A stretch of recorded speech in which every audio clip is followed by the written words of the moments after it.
Welcome to Compound Insights, a podcast by CFA Society New York. I'm your host, Rob Rowan. In this strange time, I think it's important to know what macroeconomic data says and what it does not. No region of that data, in my opinion, is more misunderstood than the data around employment. Our guest today, Stephanie Aaronson, can help. Her data shows that the recent unemployment numbers have understated the slack in the labor market, and she will tell us how the labor force participation rate can be used to understand all that data in better detail. So thank you for being here, Stephanie. Thank you for having me. So Stephanie Aaronson is the Vice President and Director of the Economic Studies Program at Brookings. Previously, she spent almost 2 decades at the Federal Reserve Board, where she was most recently the Assistant Director of the Division of Research and Statistics. She helped prepare reports to the FOMC and oversaw the analysis, forecasting, and research around inflation, monetary policy, and macroeconomic activity and uncertainty. Stephanie has an AB in history from Columbia University and her PhD in economics from Columbia University. Also, go Lions. So, Stephanie, could you tell us about what your research says about the slack in the labor market? Yep. So I think it's interesting just to, first provide a little bit of context. So in the employment report that we received about the month of March, it suggested that the unemployment rate had risen to 4.4% from 3.5%, where it had been on average in the fourth quarter and the beginning of the first quarter. And that, I think, now everyone realizes is a big underestimate of where the unemployment rate is right now. Since then, we've had over 16 million people apply for unemployment insurance claims. And that's probably an underestimate of the number of people who have actually become unemployed, because not everyone who becomes unemployed is eligible for or files an unemployment insurance claim. And some state systems are so overwhelmed by the number of people filing that they're not actually able to accept people's claims.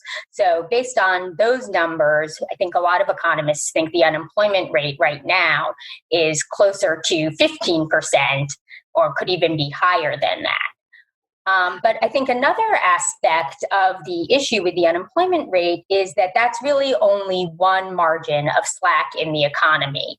So another thing we saw that happened in March is that the labor force participation rate fell from 63.4% to 62.7%. That's a huge decline over 1 month. Sorry, if I could just interrupt you there. Could you just remind everyone labor force participation rate is? Because I think it might be a little sketchy in some people's minds. Yeah, that's a good point. So in order to be considered in the labor force, you either have to be employed or you have to be actively looking for work. So that means you're not just kind of idly flipping through the newspapers or through job sites looking for jobs, but you're actually applying for positions.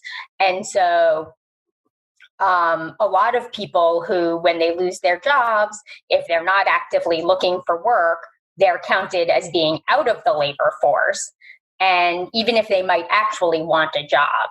And that's precisely the place where you could have sort of extra slack, because you have people in the labor force who want a job, and they're not people who are out of the labor force, but they actually want a job. And those people could be considered, as also contributing to slack in the economy. So that's different from someone who's out of the labor force because they're retired and they don't really intend to come back to work. These are people who very well could work if there were jobs available for them. And I think it's not surprising that in the current episode, we're seeing a lot of people who are moving directly from employment out of the labor force, because right now, we're not encouraging people to work. Social isolation, self-quarantining is precisely about people staying home. And so it doesn't make sense that people who have lost their jobs for the most part are going to be able to find new ones. And I think that that's the sense in which, right now we have to focus not only on the number of people who are unemployed, but also those who have dropped out of the labor force, because at this point in time, it's not worth looking for work. Right. And, this is one of the interesting things that first I got interested in reading your blog about, was not only just the slack, but if you take the current strange period that we're in and combine it with the difficulty that already existed in counting the number of unemployed in this country because of the sort of wonky ways we do it compared to the rest of the developed world, it gets real tricky real quick. So, I did a bit of research on this after we talked. I got some data from BLS, the St. Louis Fed, and a couple other websites. And I noticed that unemployment and labor force participation appear to have diverged beyond their long-term range more frequently over the last decade. Now, this makes this analysis a little bit tricky. What do you think causes that?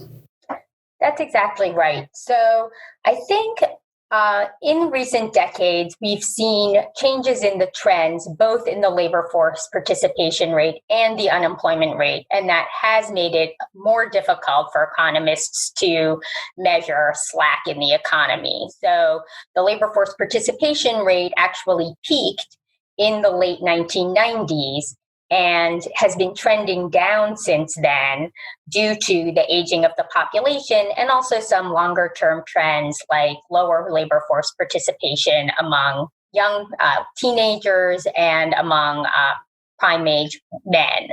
And so it's been very difficult, during the recession and in the recovery, the labor force participation rate seemed very low, and it was difficult for people to tell whether that was because there was just extra slack in the economy or whether that was because the downtrend was steeper than we had previously realized.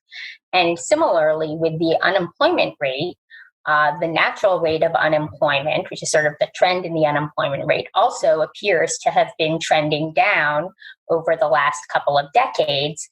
And so similarly, it's much lower than I think people thought previously it could go without causing inflation. So I think, if you'd asked people during the 2000s, what they thought the natural rate of unemployment was, most people would have said it was in the neighborhood of 5. But prior to the pandemic, we, had unemployment rates in the neighborhood of 3.5% without seeing any inflation. And again, I think that's complicated our job of determining what slack is.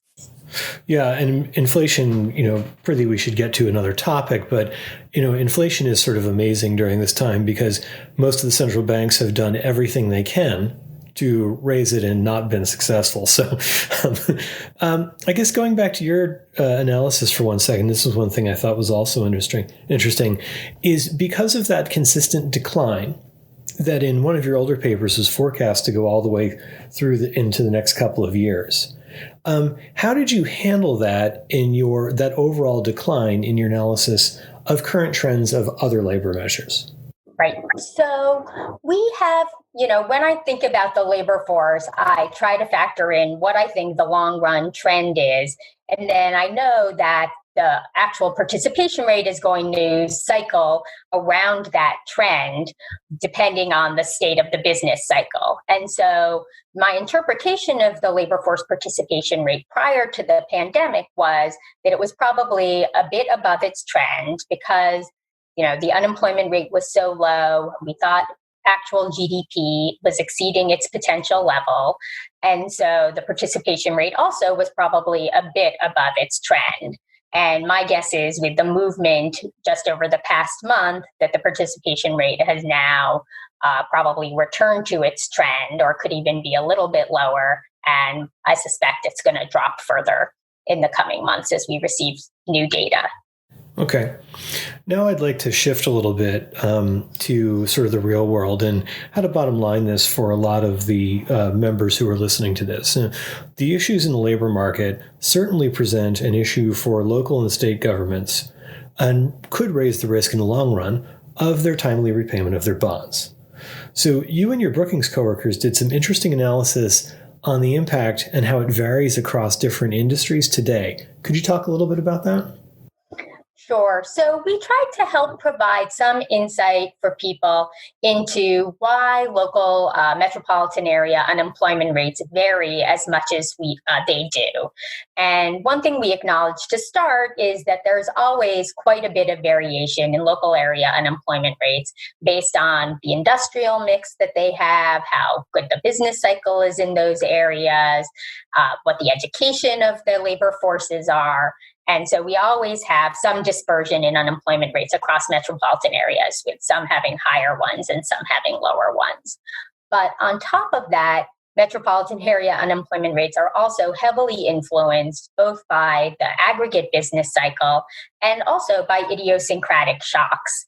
And work done by some of our colleagues at Brookings has shown that there's going to be a lot of variation in how metropolitan areas respond to the current pandemic.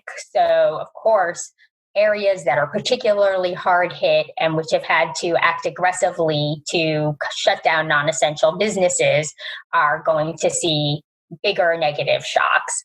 In addition, depending on the industrial mix of the metropolitan area, that can also have an impact on the unemployment rate. So evidence suggests that areas that are very dependent on tourism and retail are going to suffer more heavily. And indeed, if you look at the claims data by state that have come out over the past few weeks, you precisely see that claims for unemployment insurance have been highest in those metropolitan areas that either are dependent on tourism or that have had the highest incidence of the virus. Okay. And so, but eventually, what we're experiencing now is really going to be a recession across the entire country. And so to some extent, all metropolitan areas are eventually going to be affected. Right. And I noticed that in the short run, you expected a few to weather better. Some of those with different types of agricultural businesses, for instance. Exactly. The data show that, some states have much lower incidence of the virus right now than others, and states that are more rural, that are more dependent on agriculture. Of course, demand is very strong right now, up and down the food chain, as people are sort of stockpiling food while they're self-isolating. And so states that are more dependent in those industries are likely to fare a little bit better in the near term. It's interesting what a difference a year and a half makes, because many of those communities were the ones that had the biggest, most to lose, I should say, in the negotiation around the trade policies. So, which leads me to another policy question. There has been a very humongous policy response. How do you anticipate that will impact on metropolitan areas? So I think there are two ways to, you can divide the policy response up into two. And one is the fiscal policy response. And then the other is what the Federal Reserve has been doing. And I think the fiscal policy response has focused largely on trying to provide loans to small businesses. And of course, the Fed is helping out here because they have agreed to take some small business loans off the books of banks in order to free up the balance sheets of the banks. So it's really a concerted effort. And I think that the program is kicking in. It's not as fast as some people would like, but we actually had a very interesting webinar on the response for small businesses, policies around helping small businesses. And we had Beth Mooney from Key Corporation speaking, and she said that their banks had processed as many loan applications from small businesses over the past 2 or 3 weeks as they had previously processed in 9 years. So it's a pretty incredible statistic. And so I think that although, there are complaints about the program in terms of whether it's ultimately going to be big enough and whether it's kicking in fast enough. I think actually under the circumstances, there has been that was a very strong response from Congress that the SBA and many banks are working very hard to provide these loans. And in some cases, there'll be grants to small businesses. And I think Congress is already looking at whether the program needs to be bigger. And it probably does. So that's a step in the right direction. I was just going to say, it's interesting that the Fed had a minor impact about a week later. It shows you that this is not over yet. Exactly. And now, Chair Powell announced that the Fed is actually going to directly be buying up debt in the municipal bond market. And that, of course, is also a very significant, that's a huge change of perspective for the Fed, which, for instance, during the Great Recession, despite all the actions it took, it did not make these purchases directly. And, there again are complaints about that because they are only buying bonds of municipalities that reach a certain size. That's going to leave a lot of communities that are hard hit out. And so there has been, complaining about the actions. And I think the Fed is aware they, I think, are just in a way sticking their toes in the water here and making these purchases. And they have left open the possibility that they'll, change their approach. But I think it is really actually a huge step for the Fed and an acknowledgement of, the problems that were cropping up in the municipal bond market and, just their overall attitude to do whatever it takes to keep liquidity flowing. Yeah, I saw that criticism and I understood it also. There are many, many municipalities out there in this country that are not even issuers. Yeah. So that is, by definition going to reach them. But the Fed only has so many levers it can pull also. So yes. How it would easily get to those municipalities, I'm not even sure. And it is interesting to contrast this with the Treasury's overall action and Fannie and Freddie's, for instance, back in the last decade, buying RMBS like crazy. Yep. And, certainly supporting the bank stocks with the preferred stock purchases. So, there's a sort of track record for that out there. So we shall see. Exactly. And I think, other colleagues of mine at Brookings have also argued that there needs to be additional support for state and local governments. And there are direct ways that they could easily do that. So, for instance, they could increase the Medicare reimbursement rate. And one of my colleagues, Matt Fiedler, has, argued that they could change the reimbursement rate and make it conditional on the exact rate conditional on, for instance, how much the state unemployment rate exceeds some benchmark. So there are other, ways that Congress could move to help shore up the state and local governments during this time. And we definitely can't count on the Fed to do everything. Right. Wouldn't it be nice, though? All right. Well, great. Stephanie, perhaps we should leave it there. This has been great. I really appreciate this relatively close look at some of the macroeconomic issues, the slack in the labor market, and then also an interesting discussion around funding here. So thank you. Thank you very much for inviting me. It's been great. And thank you all for listening. This has been a podcast by CFA Society New York. You can get copies of our podcast here on the podcast app of your choice or on our website at cfany.org.